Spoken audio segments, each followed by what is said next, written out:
Hi Charleston, this is Wojciech Milewski, Music Director of Charleston Opera Theater, here to talk to you today about Carmen. Our upcoming production of Carmen takes the stage at Sottile Theater mid-November.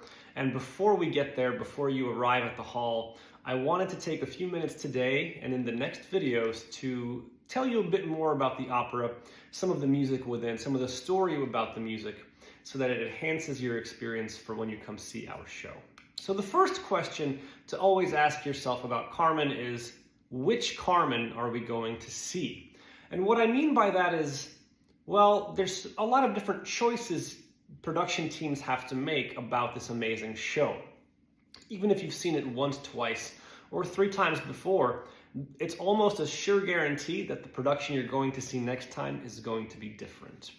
Now, we know the basics. Carmen is a French opera written by a French composer about Spanish themes, and there are Spanish melodies and even some Cuban ones in here as well. But that's sort of not even a given either. It was written in French, of course, by Georges Bizet in the 1870s, before it premiered in 1875.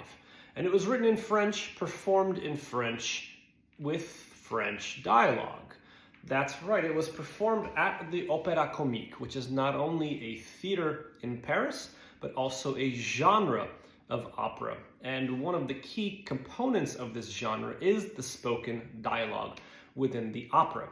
So in its original form, Bizet's Carmen took the stage as a French opera with French dialogue at the Opéra Comique. The Opéra Comique was also the family theater in town. It was the one that presented a lot of family-style shows, and opera goers would know to expect operas that would be family-friendly. Well, you can see where I'm going with this, because Carmen has gotten a lot of criticism over its years, and there's been a lot of speculation about the opening run of performances. Now, we know that it was performed 35 times in its opening run, which is quite a success. It was the most successful run that any of Bizet's operas had to that point, but also it was pretty markedly a success for any composer to have a run of 35 shows. But the premiere was not without its own, well, disagreements, shall we say. Not only was Bizet's Carmen not a family-friendly show, as we kind of dive further and further into Acts 2, 3, and 4, and the violence and the sort of dark themes that exist within the opera, but it was also the music itself. It was radically different. There were recitatives thrown into it. It was through composed. It almost like Bizet was changing styles and themes. It was really interesting for that. I wish I could be there at that premiere performance to experience exactly what these Parisian audiences would have felt. But it's not a given even that today we present Carmen in its original form. Sure, most opera houses will now sing the French in French, but that wasn't always the case in the United States. A fun fact is when this opera first graced the stages of American theaters back in 1878 in New York City at the Academy of Music. Well, it was sung in Italian.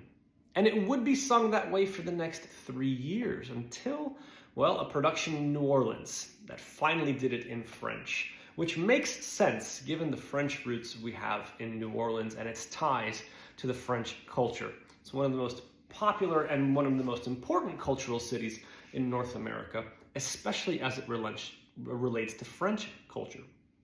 Well, Carmen is no different. Of course, by the mid-19th century, it became standard to sing it in French. But interestingly enough, it was not common to do the dialogue portion of the actual opéra comique genre in many other places around the world.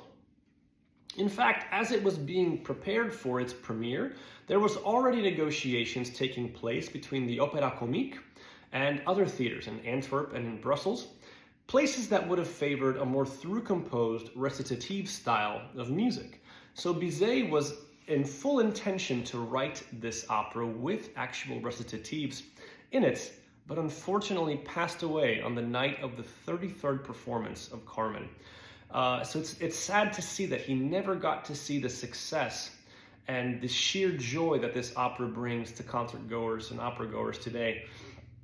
he wouldn't even have experienced its first revival of Carmen in 1883 when it was first brought back to the Opera Comique. But we do have an amazing amount of information and resources to tell us that he was showered with compliments from those closest to him, especially his student Ernest Guiraud, who is the one that actually wrote the recitatives for Carmen's production that would be taken to later to other parts of Europe. That is the version that we are presenting for you in November. It is the French opera that we are singing in French, of course, with recitatives instead of spoken dialogue. That being said, there are a few spots where dialogue will still appear to enhance the story in a very natural setting. But we felt it was really cool for audiences to hear and feel the opera through composed musically, to keep you in that bubble of music and storytelling.